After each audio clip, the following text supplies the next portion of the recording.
You are watching a swimmer taking pictures with an underwater camera. But below a few hundred feet, as the light disappears and the pressures become too great for human endurance, other techniques for photographing the silent world of the deep oceans have to be used. These techniques for deep-sea photography are our story today on Science Reporter.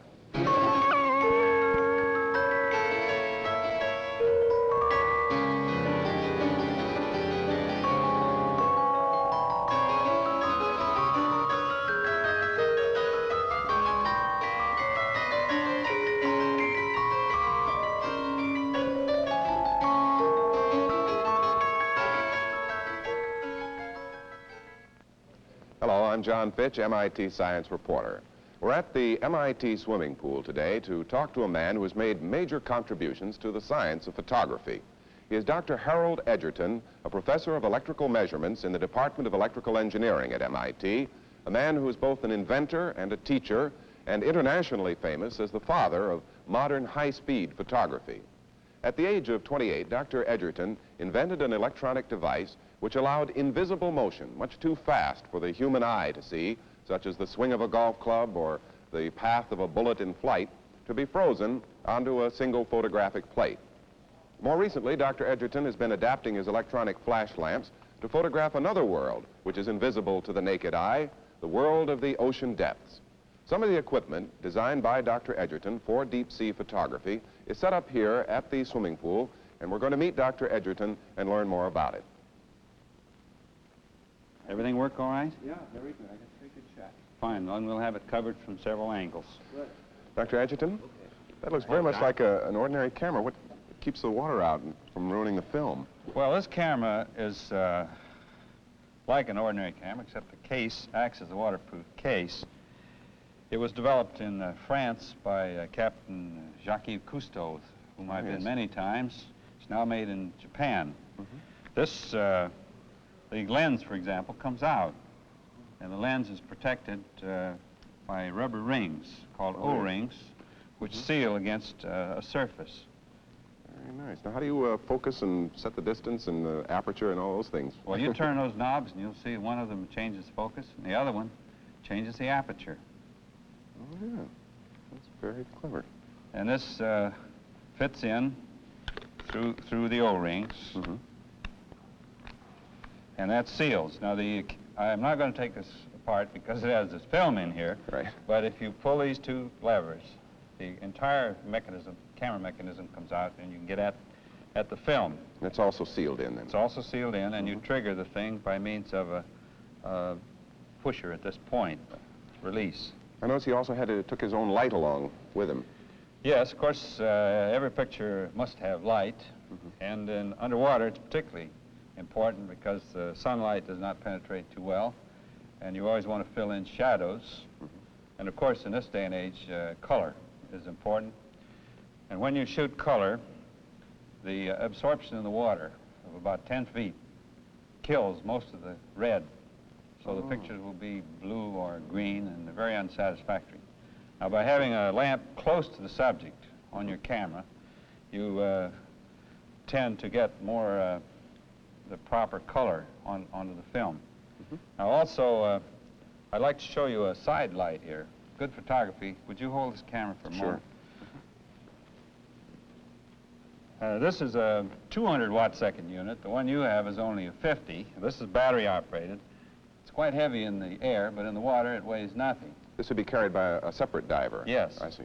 Another diver holds this at the side so that you'll get good lighting on the subject. Now, there's a photoelectric tube here. Oh, yes. So that when your light flashes, it will trigger this one, and that way you can get synchronization without the necessity of running wires between these two people. Can we try that? Sure, go ahead, pop it. All right, I'll try not to blind you here. Oh, yes, that one went off at the same time mine did. Yeah, and you can have as many of these lights as you wish. Of course, each one will require a separate diver. Now, how far down can you take pictures with a rig like this? This one is tested for 300 feet. Is that about as far as people can go down in aqualungs or diving suits? Well, it's pretty close to the limit. They can go further, but it's quite a feat and most of the work will be done in that range. But actually, 300 feet is only sort of scratching the surface of the ocean, isn't it? Yes, indeed. It's just barely getting below, Uh-huh. because the deepest ocean is about 7 miles deep. So what do you have to do to take pictures at those depths? The problems are all exactly the same. You have to have a case which keeps the salt water out. You have to have a window, and you have to have electrical connections so that you can operate the lamp. And of course, the camera, likewise, has to be protected for these tremendous pressures. Incidentally, the pressure at the deepest ocean is 17,000 pounds per square inch. That's more than 8 tons on every square inch will be pressing to push the case in. Well, then do you have cables that run down from the surface to turn on the lamp and click the shutter and advance Well, the on the film? usual ship, there is a cable without wires. And this is the cable you'd like to work on. So most of the equipment that we design has batteries in it and automatic gear, so that it runs without the necessity of any electrical connection to the surface. That's the way in which it's done on most of the ships at the present time. I see. Well, could we actually take a look at some of the equipment that you've developed to solve some of these problems? Yes, indeed. I'd be delighted. We have one in the pool here, and I'd like to have some help pulling it out, and I'd like to show you the various components of this unit. How about some help, boys? Let's get this out of the water. Well, the camera's coming up now. This weighs about 300 pounds in the air, so it's quite a heavy assembly with these big steel cases. You wouldn't actually use ropes like that out in the ocean, would you? No, we use heavy steel cables.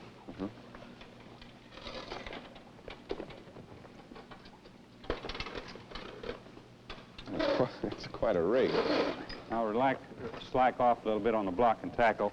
Let's move it over this way so that we can see it a little better and put it on the flat part of the deck. Now, the cameras are on this end, John. These are the watertight plugs which bring in the electrical power from the battery, which is down in the strobe, and the other wire carries the synchronizer connection for operating the shutter. Oh, at the same time that the light goes up. When the shutter operates here, it closes the circuit, which flashes the strobe. There are 2 of these cameras so that you can get stereo pictures. Now, the clamp here does not need to be strong because the pressure of the sea holds it down against the other part. But the back part of this camera has to be very thick and heavy. You notice that's hardened steel, about 1 inch thick. Really? The pressures are that great yes. that you need a steel 8 like tons per square inch is a very serious pressure. Now, here again is the O-ring, which seals against the steel of the camera portion. Now, you notice a lot of instruments on the back side of this plate. Right. This is a clock, which is photographed on the film between the pictures, which shows the exact instant that the pictures were taken. This is a pressure gauge. The ocean is open in the back, and when this pressure comes on, it indicates so that the pictures show the exact depth at which the pictures are taken. I see. When you say it's open to the back, it's only open to the back of the meter, not well, to the... Well, it comes in through this little hole in the back side. Right, just to the meter itself. Yes. Well, that would seem to be, these are up at this end. The camera, is the camera pointing upwards? No, the camera looks the other way, but the film threads around through the back, and we take another picture on the film, 19 frames away, which puts all this information. Now, you also notice a card. It's very important that these films not be mixed up. Right. So this contains the information concerning the date, which ship the pictures were taken from, the longitude, the latitude, remarks of the crew, and any other pertinent information. And as long as that film is intact, these images will be developed and a permanent part of the series of pictures. This camera, incidentally, takes 500 pictures on a 100-foot roll. I'll now pull out the camera. You notice everything is put into a cylindrical form so that we can withstand the tremendous pressures. Now, the lens is on the front and looks through a window at the bottom. The window is 1 inch thick of hardened glass to withstand the pressure. There's an O-ring which seals it so that the water will not come in. This lens is a special one developed out at the University of Rochester by Professor Hopkins. Why do you need a special lens? Because when you go through the glass into the water, you get some aberrations, and the pictures are not as clear as they should be. So by having a corrected lens, we can get a picture that's clear over the entire surface. In that way, you can get more information on the same film. The reel, it's a standard reel of 35 millimeter film, which feeds through a gate, through a metering mechanism, through the other lens and gate for putting on the data on the back. That's where this was. Up That this comes end, on the right? back, yes. And later on, we will look at some of these pictures showing these parts. On the back side of the camera, everything is open. All the wires are readily accessible. So it's easy to check this thing and see if it's going and make it work. So there'll be the electronics for operating the shutter and for rolling the film and things like that. Yes. I'll put this back in. I'm really impressed at the thickness of all of this. I suppose you really need that. Be careful, don't bend that. Yeah, I better let you put that back. Thank you. Well, you notice the wall is about 3/8 of an inch thick, and this is hardened steel. And the pressure of the sea is, of course, trying to crush this. I brought in a casing which didn't make it. I thought you would like to Oh, boy. see this. This used to be a camera case? Yes, this is a camera case. The steel was not up to specifications, and this failed at about 4 miles deep. Isn't that incredible? Yes, it's, the forces are... That really squashed that one. The forces are very, very considerable. Now, the other end contains the control mechanism. Okay, well, we take a look at that. The strobe is in this case. There's a battery in here which has enough energy to take about 1,000 pictures. We only take 500, and we have a spare capacity there. Actually, you're only using the light while you're taking a picture, so this is probably as efficient a means as you possibly could have for illuminating the scene. Yes, this is the most efficient method. Here again is the back plate, which now serves only to bring out the wires. And if you look closely, I think you can see this clock. This is an automatic clock, which... What's the purpose of that?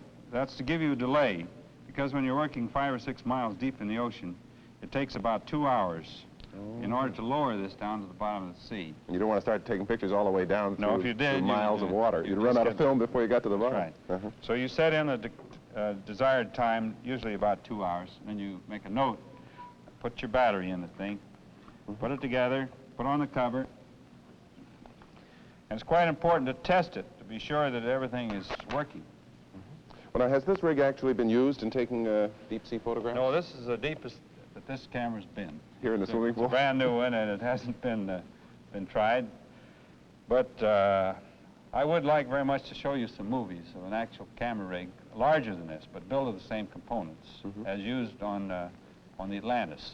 So let's look at those pictures now. John, you're seeing some pictures taken by Sam Raymond on the Atlantis II last spring when they went out to make a photographic effort at the site of the Thresher disaster. Who does the Atlantis belong to? Atlantis II is the latest oceanographic ship of the Woods Hole Oceanographic Institution. You see camera gear on the deck here that was taken to the site. There were 2 complete equipments available so that one could be serviced while the other one was down at the bottom of the sea doing its work. Alex Johnson from Woods Hole is there. Dr. Hersey's just come into the picture. It takes 6 men to roll Big Jenny, as they call her. I see. That's got a lot more equipment on than the one we've been looking at. Yes, this has 4 times the light capacity, and it also has an extra camera there. And you'll notice that the rig is bigger. It seems to be tilted, too. Yes, it's tilted so that the lamps will be closer to the bottom. This equipment was designed to work from 30 to 40 feet from the bottom in order to cover more area. And the ship was allowed to drift very slowly, and so that overlapping pictures could be obtained of an area about a quarter, possibly a mile long, continuous coverage of everything on the bottom with a strip possibly 20 feet wide. The camera's now on its way down, as I mentioned it takes about 2 hours. The deepest ocean, I think it took them about half an hour for the gear to get to the bottom. Here the winch operator is watching the lowering of the camera. The cable wound on that peculiar drum? This is one of the sonar devices that's used off the end of the ship for reading the bottom. Now you see a map of the trail of these cameras as they went over the bottom. They made many lowerings, and quite often the camera would be a mile away from the ship because of the currents that are exhibited in the area. And it's quite a technical problem to determine exactly where the camera is. But Woods Hole made these charts, and in this way they have a coverage of the area. Now the camera has come up from the bottom, the film has been exposed, and the next problem is to get this big heavy thing over the side of the ship. I think that would be pretty difficult if the seas were at all rough. Yes, indeed. It gives the equipment a good shock test. Quite a few of these cameras are lost at sea due to the various accidents that occur, and breaking the cables, the cameras get caught on something, or the rigging in the ship fails. And practically every ocean in the world has one of these cameras at the bottom. I generally put my name and address on the ones that I go out to sea with, and hopes that they'll be found, but I realize that it's a great impossible use. There you saw a flash. The batteries still have energy in them, and they keep running, although the film is run through completely. The next thing, of course, is to find out if there's anything on the pictures. And the Atlantis II has a continuous processing machine on board. There's So great that you interest. can actually develop the film right at sea. Yes, as soon as the pictures are up and the cameras when they come up are cold, and we pour hot water on them to warm them up, otherwise the moisture will condense on the inside. Then the films are taken out, rushed into this machine, and put through, and also prints are made. Here are prints. You can see the data chamber on the side, which has the full information of where that picture was made and when it was made and what it was about. On some of these pictures you can see fragments, which are things that presumably came out of the ill-fated Thresher.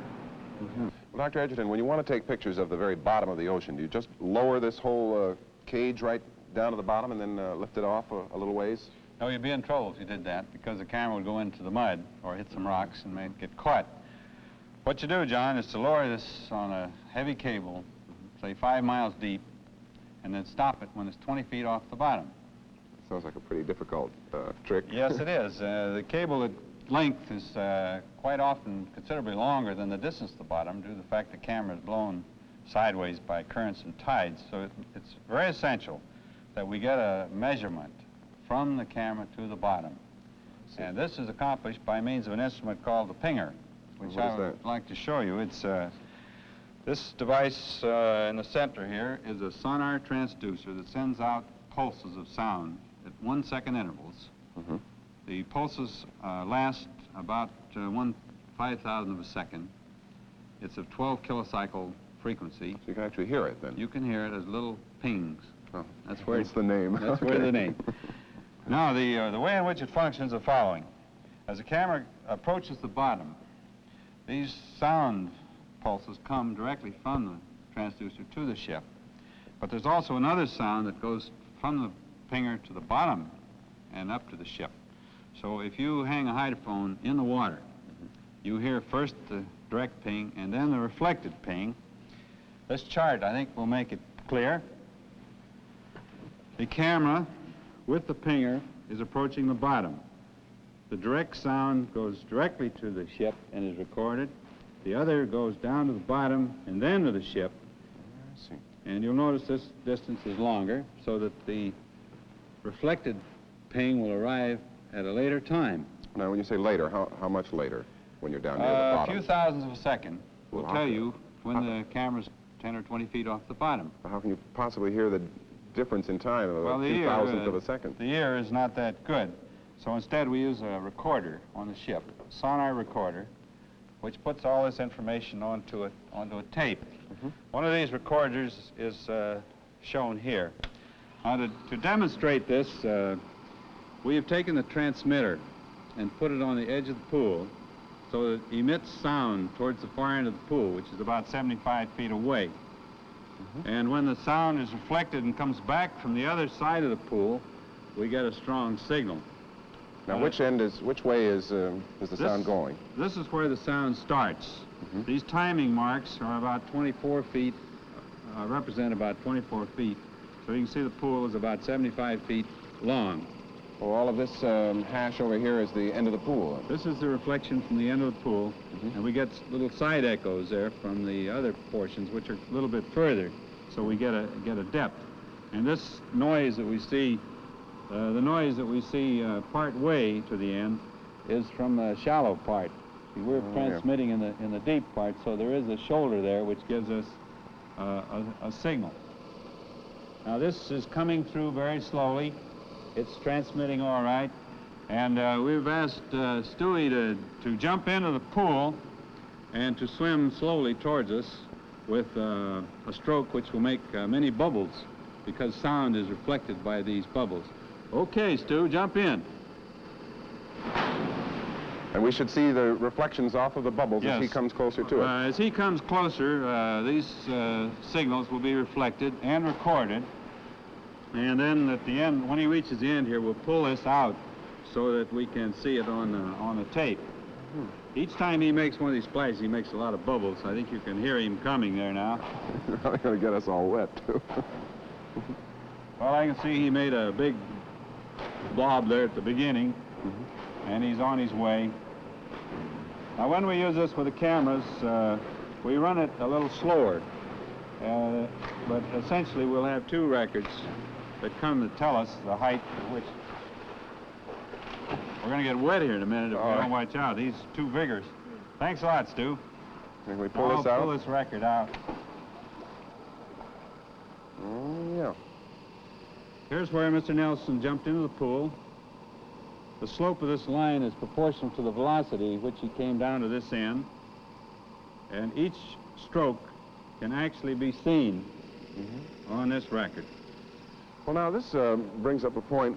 If you can sit at this end of the pool and sort of follow an object that's at various distances away from you and also see the bottom at the same time, then why couldn't you have your pinger on board the ship and follow your camera as it went down towards the bottom and thereby measure the difference? Why do you put the pinger right on the cage? Yes, that's a good question, because when we first started working in underwater photography, that's the way we did it. But we were only working down to about 1,000 feet. This mechanism that we just examined, this deep-sea camera, can be seen on most ships down to about 1,000 feet. But deeper than that, it becomes too weak a signal and cannot be seen. Oh, it's too small a target in itself. Too small a target. So instead, we make it a source of sound, and then we can see it very clearly at these great depths. Also, it begins to be dim even then at 5 miles. This signal is quite weak, and it will be lost on a normal oscilloscope because of the various noises that you get in the sea.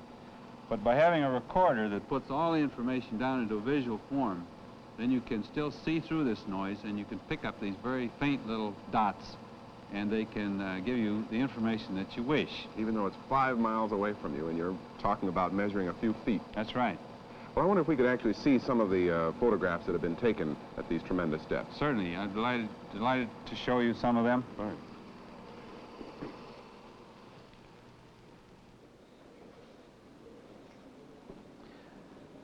John, I have a few pictures here I would like to show you. The first one shows a place in Romain's Trench taken by some of the Woods Hole group. Looks mostly like mud. You're right, absolutely right. But if you look closely, you can see some small animals. Many of the pictures we take in the sea are mud, and of course that's what we go out to find, what is there. Now, other places you'll find rocks. And here's some rocks. And here's a sample of one of these rocks glued onto one of the underwater camera windows. Oh, I see. You actually dredged that one up? Yes, that was dredged up. There was a pinger on the dredge so that we knew when the dredge was on the bottom. And that made a good Christmas present for my wife. There are other kinds of rocks. This is a very famous picture taken by Dave Owens of Woods Hole in one of Dr. Ewing's early cameras. It shows nodules at a great depth many years ago. Here's another picture. Yeah, sometimes you're lucky you catch a fish. Huh? Yes, and this is interesting to me because the biologist on this expedition said there's no use taking pictures here. There are no fishes in this area. And here's starfish. these starfish on the bottom. And there's some so very beautiful animals. You can see that the currents are affecting these animals. This was taken by Dr. Richard Pratt. Sort of a sea anemone or something like that? I think that's what you call it. Oh, very interesting. Well, it certainly shows how valuable the pinger is in positioning yourself precisely so far off the bottom so that you have a perfect picture like that. Yes, indeed. And I think you'd be interested in knowing that with the pinger, we also have the ability to penetrate below the bottom. Here's Boston Harbor, the surface, the bottom of the harbor. And if you look closely, you'll see some hemispherical signals down at the bottom. Oh. Those are tunnels that go from Boston to the airport. Under the harbor. Under the harbor. So the sound actually penetrates down through the mud itself. Yes, and we call this machine the mud penetrator. Can you see any deeper than that, which I guess was about, what, 10, 15 feet under? Yes, that's about 10 feet. In some places we can go 50 feet down. Mm-hmm. And we have hopes of going still further. In some places it works very well. In other places we have great difficulty. We're still learning a great deal about it in this technique. Now, this last picture that I have to show you was taken in the ocean, deep ocean, with a very large sound source, which we call a boomer. Would that indicate a lower sound, a boom, yes, rather than a ping? That's right, a much lower sound and a much more powerful sound. So that would penetrate more deeply. It penetrates deeper, but it doesn't have the ability to give us a good, sharp resolution, but it does go deep. And this is the side of a volcano that extrudes from the bottom of the sea out partway from here to Bermuda. Mm-hmm. This is taken by Dr. Hersey on one of the Woods Hole ships, and it shows sediment layers that extend downward to approximately a half a mile below the bottom. It's all been filled in over the ages. That's right. It keeps coming down as time goes on. This particular kind of work is in very active stage right now, and all of the oceanographers in the world are trying to make louder noises and lower frequency noises and better recorders to get deeper and deeper into the earth. Mm-hmm. Well, is there any way that you could cover a greater area so that you could see more of this underwater bottom area? Yes, these records can be put together. If you'll notice on the wall, here's a record of the Puerto Rican Trench, which was sent to me by Dr. Hersey of Woods Hole. It shows the sediment ponds at the bottom, and it shows the layering and the sediments on the sides of this very interesting place. Well, thank you very much, Dr. Edgerton.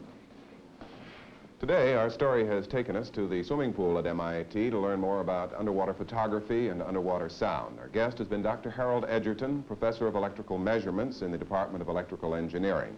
I'm John Fitch, MIT Science Reporter.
This is NET, National Educational Television.